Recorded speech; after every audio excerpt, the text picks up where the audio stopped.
Hi viewers, welcome to our channel. ప్రస్తుతం మనతో పాటు సీనియర్ జర్నలిస్ట్ జయదేవ్ గారు ఉన్నారు. వారితో ఒకసారి మాట్లాడదాం. సార్ నమస్కారం. సార్ రేవంత్ రెడ్డి గారు ఈ జగన్మోహన్ రెడ్డి గారిని ఫాలో అవుతున్నారు అని ఒక వార్త వెలుగులోకి వచ్చింది సార్. అది ఎందుకు అంటే జగన్మోహన్ రెడ్డి గారు కూడా కొత్తగా చీఫ్ మినిస్టర్ అయిన తర్వాత చంద్రబాబు గారు నిర్మించిన వాటిని కూల్ చేసి కొత్తగా నిర్మించారు. అయితే ఇప్పుడు కూడా రేవంత్ రెడ్డి గారు అదే పని చేస్తున్నారు. దానికి ఎగ్జాంపుల్గా హైకోర్టు భవనాన్ని ఎగ్జాంపుల్ గా చూపిస్తున్నారు సార్. కొత్త హైకోర్టు భవనం ఏర్పడిపోతుంది కదా, దాన్ని ఎగ్జాంపుల్ గా చూపిస్తున్నారు. మరి ఏంటి దీనిపైన మీ ఒపీనియన్ ఏంటి సార్? మీ కంపారిజన్ బాగోలేదని నా ఒపీనియన్. ఎందుకంటే జగన్మోహన్ రెడ్డి గారు చేసింది ఏంటంటే ఫస్ట్ వరల్డ్లోనే హైయెస్ట్ అర్బన్ ఏరియా గ్యాదర్ చేసి రైతుల దగ్గర నుంచి చాలా పెద్ద అర్బన్ ఏరియాని పెద్ద సిటీ నిర్మించాలని చంద్రబాబు గారు అమరావతి కాన్సెప్ట్ తీసుకొచ్చారు. అది రావడమే ఆయన ఏం చేశాడు, దాన్ని ఆపేస్తే బాగుండదు, బ్యాడ్ అయిపోతాం, లేదా మనం ఇంకా అభివృద్ధి ఏం చేయట్లేదు కాబట్టి డైవర్ట్ చేద్దామని చెప్పి 3 రాజధాని కాన్సెప్ట్ తీసుకొచ్చాడు ఆయన. ఏంటది? అడ్మినిస్ట్రేటివ్ రాజధాని Vijayawada, legislative capital Vizag, judiciary capital Kurnool అని కదా. వీటిలో ఏ ఒక్కటైనా ముందుకెళ్ళాయా? వెళ్ళలేదు. ఓన్లీ డైవర్ట్ చేయడానికి. తర్వాత ఆయన ప్రజావేదిక ఏదో ఉంటే అది సుమారుగా ఒక 2 కోట్ల విలువైన ప్రజావేదిక కోలుకొచ్చారు. ఊరికే అంటే నాది కాదు కదా, నా సొమ్ము అయితే ఆ పెయిన్ ఉండేది, బొంగ వాళ్ళదే కదా, ప్రజలదే కదా, కాదుకూడదంటే మళ్ళీ కొద్దిగా సానుభూతి కబుర్లు చెప్పి వాళ్ళ మీద ట్యాక్స్లు వేసేసి దొబ్బితే మళ్ళీ వాళ్ళు ఐస్ అయిపోయి ఇదైపోతారు కదా. జనాలు డాష్ అంటుంటారు చాలా మంది, ఆ పదం వాడచ్చు వాడకూడదు తెలియదు. సో అలాగ ఉంటుంది కాబట్టి మళ్ళీ మామూలు ఇప్పుడు ఎలా అయిపోతుందంటే కాన్సెప్ట్ ఎవడు తినలేదు అని అడుగుతున్నారు. అది చాలా రాంగ్ వే. అంటే వాడు తిన్నాడు వీడు తింటున్నాడు రా అంటే అవినీతి ప్రతి ఒక్కడు చేస్తున్నాడు, తక్కువ అవినీతి చేసినాడు గొప్పోడు అన్నట్టు మాట్లాడుతున్నారు. ఇప్పుడు తక్కువ అవినీతి చేసినోడికైనా ప్రయారిటీ ఇస్తున్నారంటే అది లేదు. మావాడు ఎక్కువ అవినీతి చేసింది, మావాడే గ్రేట్ అన్నట్టు మాట్లాడు. నీదేరా డబ్బులు, నీకు అది ఎప్పుడు అర్థమవుద్ది కాదు. అందుకే నేను ఎప్పుడు మాట్లాడినా కూడా మారాల్సింది ప్రజలే, జనాలే, ఓటర్లే, నాయకులు కాదు. నాయకులు పాడు చేస్తున్నారు, నాయకులు డబ్బులు ఇస్తున్నారు కాదు, వీళ్ళు మారాలి. నేను ఒక్కడ మారితే అయిపోద్దా అనే ఫీలింగ్లో ఉంటాడు. నేను ఒక్కడి సిగ్నల్ జంప్ చేయకుండా ఉంటే ట్రాఫిక్ అంతా క్లియర్ అయిపోద్దా అని అనుకుంటాడు. అందరూ అదే. సో అది వేరే సబ్జెక్ట్ ఉంది అండి. సో అలా చేశారు జగన్మోహన్ రెడ్డి గారు. ఇక్కడ రేవంత్ రెడ్డి గారు ఏం చేశారు? మీ అందరూ జనరల్గా సోషల్ మీడియాలో కూడా ఈ టాపిక్ నేను చాలా సందర్భంలో చూశాను. జగన్మోహన్ రెడ్డి గారితో కంపేర్ చేస్తారు. అసలు కంపేర్ చేయడానికి లేదండి. రేవంత్ రెడ్డి గారు ప్రభుత్వం వచ్చిన తర్వాత ఆయన కూలగొట్టింది బారికేడ్లు, అడ్డగా ఉన్న ఫెన్సింగ్, గోడలు తొలగించాడు తప్ప ప్రభుత్వం కట్టించిన ఏ కట్టడాన్ని కోల్చలేదు. ఓకేనా? ఇప్పుడు సెక్రటేరియట్ కట్టారు కేసీఆర్ గారు. కేసీఆర్ గారు కట్టడం అంటే మన గవర్నమెంట్ కట్టాలని కోల్చారా? కాదు కదా. ప్రగతి భవన్ కట్టించారు కేసీఆర్ గారు హయాంలో, అది కూడా బాగాలేదు అని చెప్పి కూల్చారా? లేదే. దాని ప్రజావేదికగాను ప్రజాదర్భగాను వాడుకుంటున్నారు. ఇప్పుడు కూడా హైకోర్టు అంశం వచ్చింది కాబట్టి, హైకోర్టు ఎక్కడుంది? Old city. పైగా ఎలాంటి ఏరియా? Full traffic, road. ఒకప్పుడు సిటీ కాబట్టి దాన్ని రోడ్ వైండింగ్ మ్యాక్సిమం ట్రై చేశారు.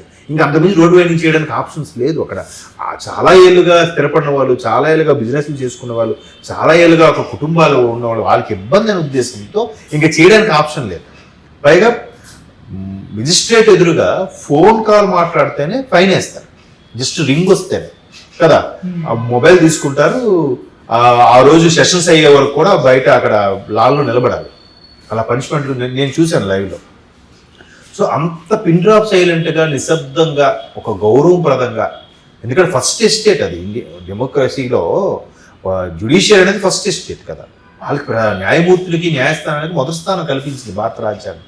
సో అంత డిసిప్లైన్గా, డిగ్నిటీగా, సైలెంట్గా ఉండాలి కాబట్టి, నడిబొడ్డులో ఉంది కాబట్టి డిస్టర్బెన్స్ ఒకటి ఉంటుంది. పైగా హైకోర్టు అంటే రాష్ట్ర నలుమూల నుంచి వచ్చేవాళ్ళు, కేసులు సంబంధించి దానికి సంబంధించిన లాయర్లు, వాళ్ళ తాలూకు అనుచరులు, కేసు విక్టిమ్స్, ఆ సాక్షులు, ఎంతమంది మీద క్రౌడ్ మీద ఇబ్బందిగా ఉంటుంది కాబట్టి కొంతమంది ప్రపోజల్ పెడితే, అయ్యా మాకు కొద్దిగా హైకోర్టు అంటే ప్రియుగా ఉండేలా చూడని ప్రపోజల్ పెడితే, సరే ఓఆర్ఆర్కి పరిధిలో ఎక్కడైనా ఓఆర్ఆర్ ఎక్కితే వితిన్ హాఫ్ అన్ అవర్లో 20 మినిట్స్లో వెళ్ళిపోయేలా ఉండాలి అనుకున్నదాన్ని రాజేంద్ర నగర్లో అటువైపే ఎవరో సజెస్ట్ చేస్తే, అక్కడ ప్రభుత్వ భూమి ఉంది కాబట్టి అటువైపు, సో అక్కడైతే బాగుంటుందని ఒక అపోహ. ఇంకా దాని మీద కమిటీ వేయాలి, ల్యాండ్ అక్విజిషన్ చూడాలి, సెలెక్ట్ చేయాలి, ఓకే అనాలి, ఇవన్నీ ఉన్నాయి తతంగాలు. అప్పుడే దీన్ని ఎలా మీరు అడుగుతారు, ఎలా కంపేర్ చేస్తారు చెప్పండి. ఆయన ఏం ఇక్కడున్న హైకోర్టు బిల్డింగ్ కూలగొట్టేదిగా, అది చూస్తే నవాబు టైంలో కట్టిన బిల్డింగ్ సేమ్ ప్యాలెస్ లాగా ఉంటుంది, అలా ఉంచేది. రేపొద్దు దాన్ని జ్యుడిషియల్ విభాగంలో ఫైల్స్ కోసమో ఇంకో దానిమో, లేకపోతే జిల్లా స్థాయి సెషన్స్ కోర్టు గానో లేదా సివిల్స్ కోర్టునో మెజిస్ట్రేట్ కోర్టుగా ఏదో మార్చుకుంటారు. అంతేగాని కూలగొడితే అప్పుడు మీరు మాట్లాడండి.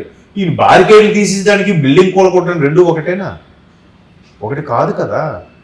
మీరు అందుకంటున్నాను, అది కంపారిజనే కరెక్ట్ కాదు. సో రేవంత్ రెడ్డి గారు ఏంటంటే మొదటి డే 1 నుంచి దూకుడు పెంచుతూ అన్ని సెటరేట్ చేసుకుంటూ వెళ్ళాలని చూస్తున్నారు.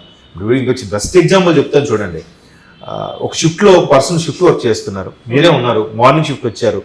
మార్నింగ్ షిఫ్ట్ అవ్వగానే 2 o'clock వెళ్ళిపోతారు. 2 o'clock ఇంకో ఆయన షిఫ్ట్ ఎక్కుతాడు. ఆ వచ్చే ఎక్కే ఆయనకి మీరు షిఫ్ట్ హ్యాండ్ ఓవర్ చేస్తారా చేయరా?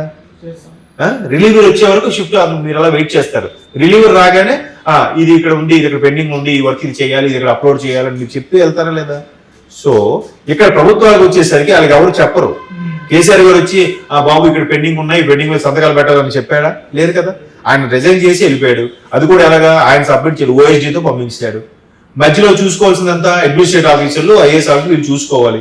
వీళ్ళు చూసుకుంటారు. చూసుకున్నప్పుడు కూడా వీళ్ళు వాళ్ళ ఫేవర్గా చేశారేమో అనే మీమాంస మీద, ఆ డౌట్ మీద అసలు ఏం జరిగింది, వాట్ ఈజ్ వాట్ అని ఒక్కొక్క దాన్ని సమీక్ష నిర్వహించుకుంటుంటారు. గత ప్రభుత్వంలో ఏం జరిగింది, ఎందుకు సెక్రటరియట్ కట్టారని ఎందుకు కట్టారు, ఓహో సరిపోలేదు, ఇన్ని డిపార్ట్మెంట్లు ఉన్నాయి, రిచ్గా ఉండాలి, ఇప్పుడు పాత బిల్డింగు ఆంధ్రప్రదేశ్ అవతరించినప్పటి నుంచి ఇలాగే ఉన్నాయి, దీని మాడిఫికేషన్ ఎవరు లేదు, అప్పుడు కూడా అప్పీల్ చేస్తుంటారు. సరే మంచిది కట్టుకుందాం అనుకుంటారు. అప్పటికి కొంతమంది ప్రభుత్వ వ్యతిరేక సంబంధించి హైకోర్టులో పిల్లు వేశారు, స్టే తెచ్చుకున్నారు.